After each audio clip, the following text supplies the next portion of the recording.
I have full confidence in Catherine and William. Their judgment is sound, their loyalty unquestionable. The appointment was moments away from becoming official. Princess Anne had placed Catherine's name before the Royal Estates Council. The authorization papers were open, and a pen waited beside the final signature line. Then William spoke, calmly, firmly, and in front of the monarchy's most powerful estate officials. He blocked his own wife from becoming a royal estate trustee. It sounded like betrayal, but the words that followed revealed a far more dangerous conflict beneath the surface. Before we go deeper into what this really means for the royal family, make sure to subscribe so you don't miss a single update.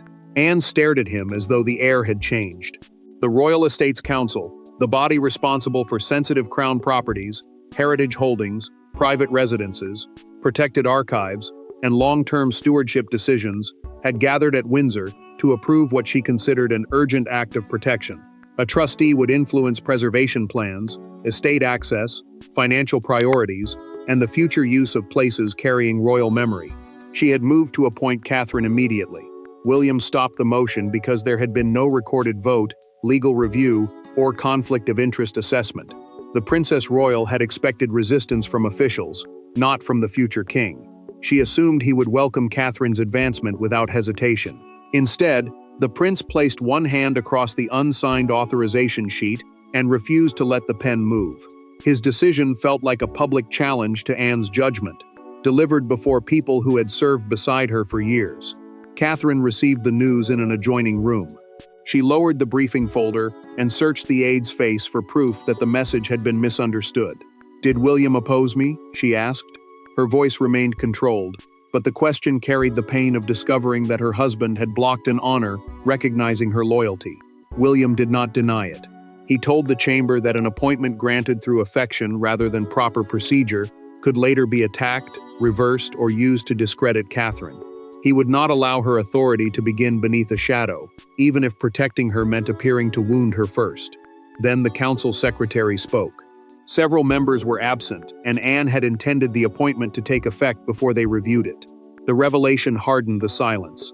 As the chamber emptied, she closed the red file herself and warned William that he had misunderstood why Catherine's appointment could not wait. William had stopped the signature, but Anne's final warning transformed a procedural dispute into something far more alarming. Someone inside the royal system was already moving against the future she was trying to protect, in a way no one could ignore. To the outside world, the dispute appeared impossible to understand. William had always defended Catherine. Anne had always respected the prince's commitment to duty. Catherine had never sought authority for its own sake. Yet behind the council doors, all three were protecting something different. Anne was protecting the estates. William was protecting legitimacy. Catherine was protecting the fragile trust between them, and she was about to discover that those loyalties could not survive without colliding. Anne had spent years dealing with the responsibilities hidden behind royal ceremony. She understood working estates, tenant communities, equestrian properties, historic buildings, and the traditions that connected each generation to the next. To her, stewardship meant the practical care of royal land and heritage for those who would inherit it. It was service, not privilege, and she believed Catherine possessed the patience needed to carry that burden. Catherine had already shown why she was suited to the position. Her public role demanded discipline, restraint, and years of work without immediate reward. She had also shown a deep interest in heritage and in using royal properties for education, family programs, and public benefit. As the woman expected to stand beside the future king, she could connect the monarchy's past with the responsibilities of its next chapter. William knew all of that. He believed his wife deserved the trusteeship, yet he also understood how quickly the appointment could be attacked. If his aunt placed Catherine into the role without scrutiny, critics could portray it as a private family arrangement designed to gather estate authority around the future reign. The prince feared that a gift meant to strengthen her would instead become the weapon used to weaken her. Catherine met him privately after the session. She kept her hands folded on the table while he explained why he had intervened.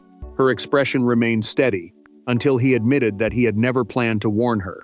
He had discovered the appointment only hours before the meeting, leaving him little time to investigate why Anne had kept the proposal inside such a narrow circle. William then explained what troubled him most. Anne had believed that advance notice would give unnamed opponents time to block the nomination. The future king understood her fear, but secrecy had placed Catherine in the center of a battle she did not even know existed. Anne later spoke to a trusted estate officer in a documented private account. She made clear that Catherine had not been chosen as a reward. The Princess Royal needed a trustee with direct access to William, someone powerful enough to resist a coming transfer of estate authority. Catherine opened her briefing folder again and noticed that one page was missing. It contained the names of those who had opposed her before the nomination was announced. The missing page proved that the conflict had begun long before William raised his hand, and the reason for Anne's secrecy could be traced to one decisive incident the family had tried to contain. Weeks before the confrontation at Windsor, a smaller meeting had taken place at Balmoral.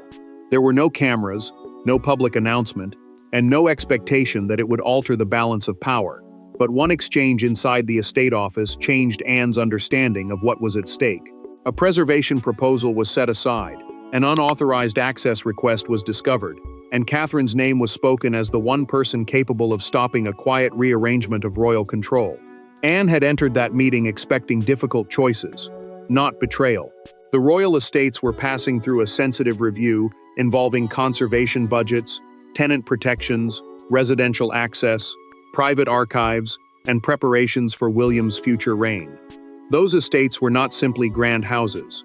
They were working properties, protected records, family residences, and living symbols of continuity.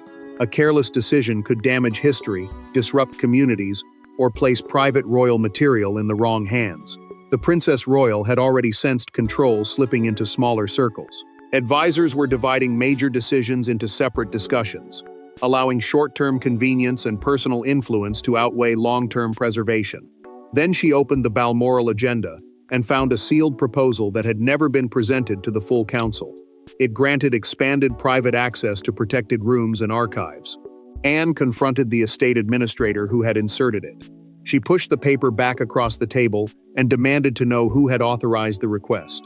The official lowered his voice and claimed it had come through the appropriate channel, but he refused to name that channel. His evasion only deepened her fury. Someone wanted the access approved without leaving a clear handprint. Catherine had attended part of the review to discuss a heritage education program linking royal properties with schools and family initiatives. She noticed Anne's distress and remained after the others left. The Princess of Wales did not press for details. She simply said that if the estates ever needed independent protection, she would accept responsibility, rather than watch their purpose be quietly changed. The warning grew darker days later. Anne learned through a documented internal briefing that 2 council members were prepared to support the access proposal in exchange for greater influence over future estate appointments.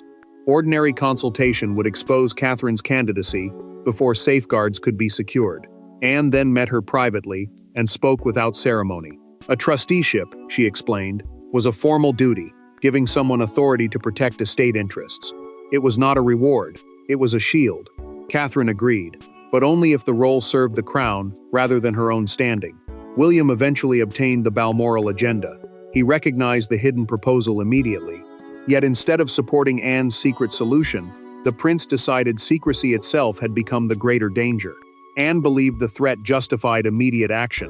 William believed the same threat made proper authorization essential, and when they finally faced one another, neither was willing to retreat. The confrontation did not begin with shouting. It began with silence, a closed council room door, and the soft sound of William setting the unsigned appointment paper between himself and Anne. Catherine sat several feet away, caught between the royal who had chosen her and the husband who had stopped her. Then Anne demanded that the prince explain his interference. His answer struck at the heart of her authority. Protection without accountability was no protection at all. Anne waited until the last advisor had left, before pushing the red file toward him. The trusteeship charter the rules, defining how guardians of royal property may be proposed and approved, allowed a senior royal sponsor to recommend an interim appointment when estate integrity faced an urgent threat. She believed that clause justified everything.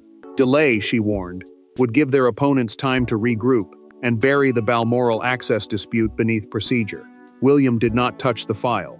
He told his aunt that urgency could not turn Catherine into an unapproved instrument of palace politics. Every decision his wife made could be branded illegitimate. Every safeguard she imposed could be dismissed as family control. Catherine finally broke the silence. She told Anne that the trust behind the nomination meant more than she could express. Then she turned to William. Being blocked without warning, she said, had made her feel less like his partner and more like a problem he needed to contain. The prince did not defend himself. He knew the wound came as much from secrecy as from the decision itself. William then disclosed, through the formal request already lodged with the council secretary, that he had called for an emergency vote the following morning. He was not trying to destroy the appointment. He was forcing every member to record support or opposition where it could not later be denied. Anne answered with the truth she had feared speaking aloud. At least one expected voter held a concealed interest in the disputed Balmoral access plan. A formal ballot, she warned, could be manipulated before Catherine had a fair chance.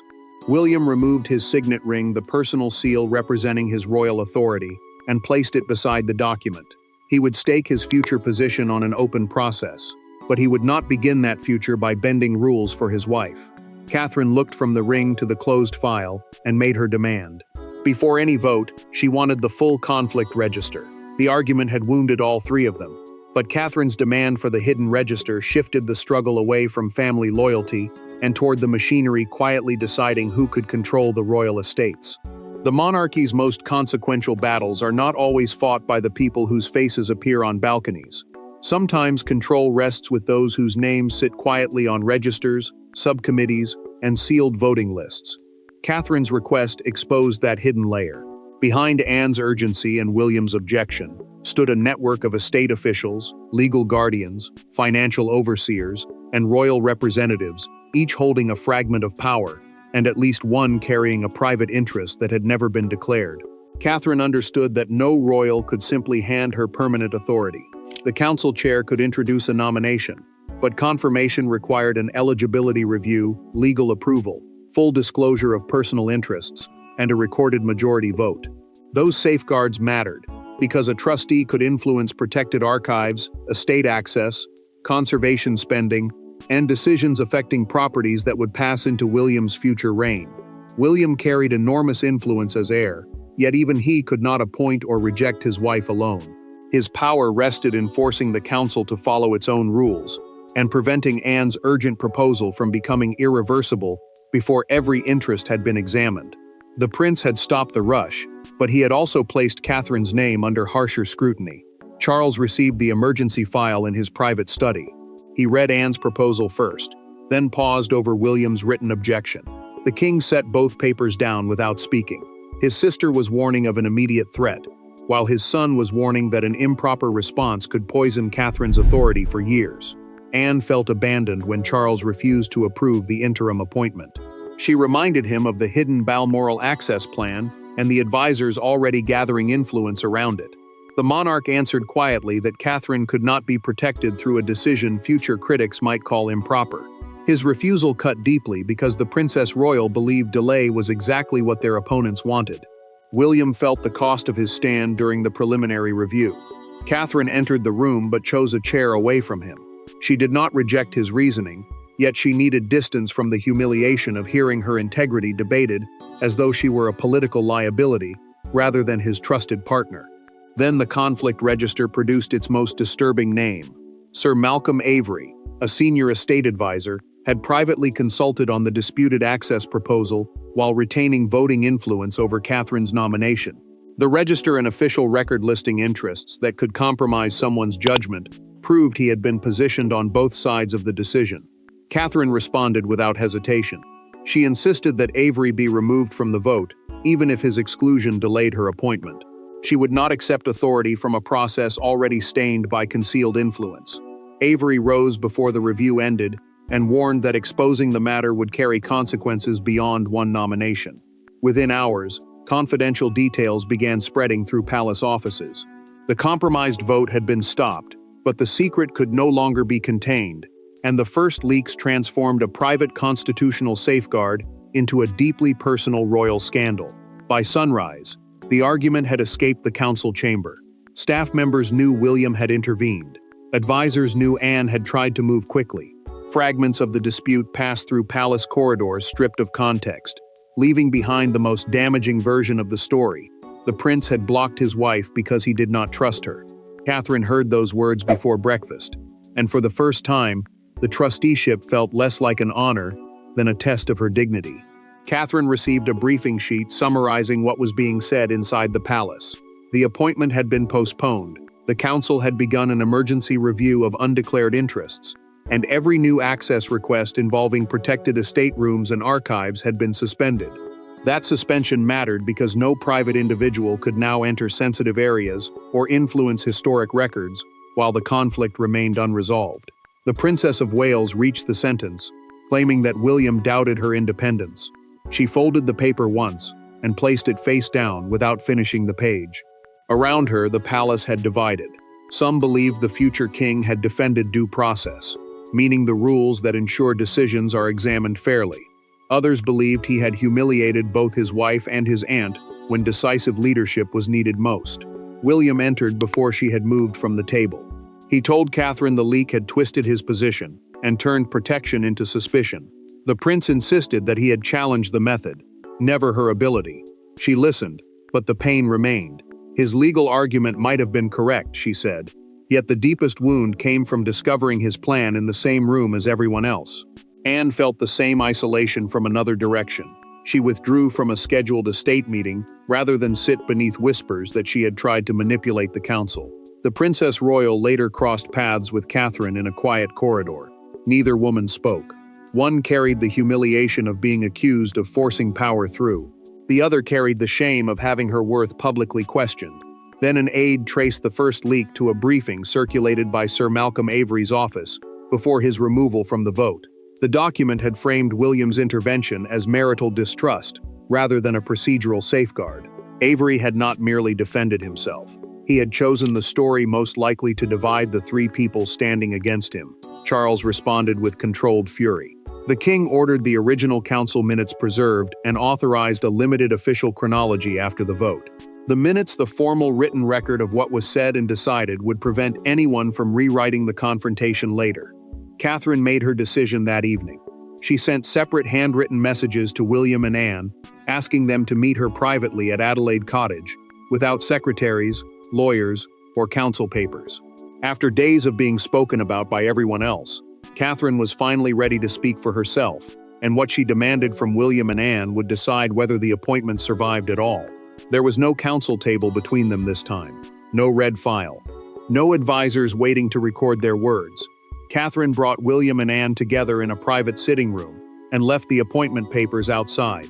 For the first time since the dispute began, they faced one another as a wife, a husband, and an aunt, not as competing centers of royal authority.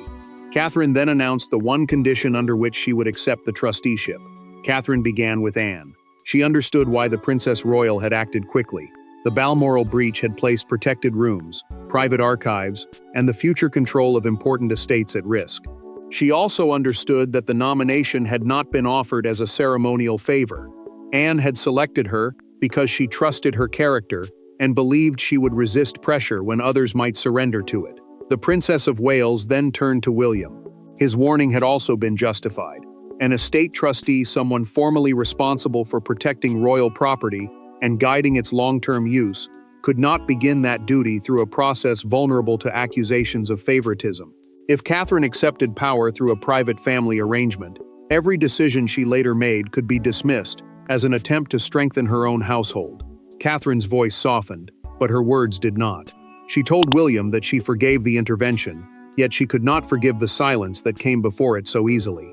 The prince admitted that he had feared warning her would force her to choose between him and Anne before he understood the whole threat. He had tried to spare her that pressure, but instead, he had left her unprepared and alone. Anne answered with an admission of her own.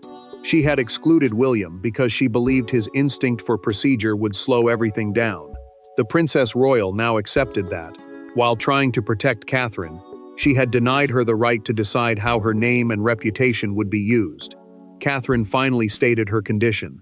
She would accept nomination only after a complete conflict review, a recorded vote, published safeguards, and written limits, preventing the role from benefiting her household personally. She then proposed that Anne remain her formal sponsor, while William withdrew from voting entirely. Neither her aunt nor her husband would be able to deliver the position alone.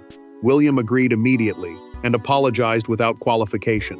Anne took Catherine's hand and promised that no emergency, however serious, would again be used to make a decision on her behalf. The following morning, Catherine prepared to enter the restored council session, knowing every vote would be recorded and every conflict exposed. The family had found a path back to one another, but the decision still had to survive the council chamber and then the far harsher court of public opinion. When the story reached the public, one image defined it: William standing over an unsigned document while Anne watched from across the council table. Without the private explanations, the moment looked brutal. Some saw a husband denying his wife authority. Others saw a future king refusing to let family loyalty override the rules. By midday, crowds had gathered outside Buckingham Palace. Broadcasters were interrupting schedules, and Catherine's quiet nomination had become a national argument about the monarchy's future. The palace responded before speculation hardened into accepted truth. Its statement confirmed that the appointment had been paused because council approval and full conflict disclosures had not been completed. A conflict disclosure meant formally declaring any private interest that could influence an official decision. The announcement also made one point unmistakable: Catherine remained the active nominee. William had delayed the process, but he had not removed his wife from consideration. Public opinion divided almost immediately. Some praised Anne for reacting decisively when protected archives and historic estates appeared vulnerable. They believed the Princess Royal had acted with the urgency demanded by years of practical service. Others supported William, arguing that even admired members of the family could not be allowed to bypass rules simply because their intentions appeared honorable. One London newspaper captured the conflict with merciless precision. Its front page showed the unsigned authorization beneath the headline, "The Prince Who Said Not Yet." A smaller line declared, "William halts Catherine appointment, but clears path for open vote." The words transformed his refusal from a final rejection into something more complicated: a painful delay designed to make the eventual decision stronger. Outside Buckingham Palace, a broadcaster announced that Catherine herself had demanded the conflict review. A small crowd began applauding. One woman lifted a handwritten sign reading, "Authority earned, not given." The reaction mattered because the public was finally seeing the Princess of Wales not as a passive victim caught between two royals, but as the person who had imposed the strictest conditions of all. Catherine watched the coverage beside her communications secretary. When the report explained why she had refused any shortcut, she exhaled and allowed herself a brief smile. The country now understood that she wanted responsibility without suspicion. Anne disliked seeing a family dispute turned into spectacle, yet she also recognized that the controversy had taught the public what estate control truly meant and why heritage could not be guarded through trust alone. The reconvened council delivered the decisive moment. Sir Malcolm Avery was formally excluded. William abstained from voting, and every remaining member approved Catherine under the new safeguards. The vote settled who would become trustee, but only the final reckoning could determine what William's refusal had truly preserved: a marriage, a reputation, and the moral foundation of a future reign. The final authorization looked almost identical to the document William had stopped. Catherine's name appeared in the same place. Anne's sponsorship remained attached. The trustee role still carried the authority both women believed was necessary, yet everything around that signature had changed. The conflicts were exposed. The vote was recorded. The safeguards were written. When Catherine finally lifted the pen, William was no longer standing in her way. He was standing beside an appointment that no hidden interest could credibly challenge again. Catherine signed the trusteeship declaration after receiving unanimous council approval. The declaration, the formal document granting her responsibility for the royal estates, gave her authority over heritage protection, long-term strategy, archive security, and public purpose projects within strict limits. She had gained the role, but more importantly, she had gained it through a process no rival could dismiss as a private family favor. Anne signed next as the formal sponsor. She told Catherine that the council had done more than grant her a position. It had placed its confidence in her judgment. The Princess Royal understood the painful truth. The appointment she had once tried to secure quickly had become stronger because it had survived opposition, scrutiny, and an open vote. William then apologized again for excluding his wife from his first decision. Catherine answered with equal honesty. He had been right to stop the unsigned paper, she said, but wrong to face the crisis alone. The prince accepted that duty without trust could become cold, while she accepted that love without proper safeguards could leave them both exposed. Anne also faced her own mistake. Urgency had pushed her from protection toward control. Catherine had been chosen because she was trusted, yet the older royal had nearly denied her the freedom to decide how that trust should be used. Together, the three finally understood what the conflict had demanded from each of them. William had never blocked Catherine because he doubted her. He had blocked a flawed process that would have allowed future opponents to claim she received authority through family influence, rather than legitimate consent. Charles made the lesson permanent. The king approved reforms requiring full conflict declarations, recorded votes, advanced circulation of nominations, and written recusal rules whenever a close royal relative was involved. A recusal meant stepping away from a decision to prevent personal loyalty from influencing the result. Catherine's first act as trustee was decisive. She protected the Balmoral rooms and archives threatened by the original access proposal, fulfilling Anne's purpose through the lawful structure William had demanded. The verdict was unmistakable. Anne protected the inheritance. William protected the legitimacy of its guardian. Catherine protected their family from permanent division. His refusal had not denied her place, it had ensured that when she finally took it, no council rival, palace faction, or future critic could ever claim the authority was not truly hers. Thanks for watching. Please don't forget to like and subscribe, and we will see you in next one.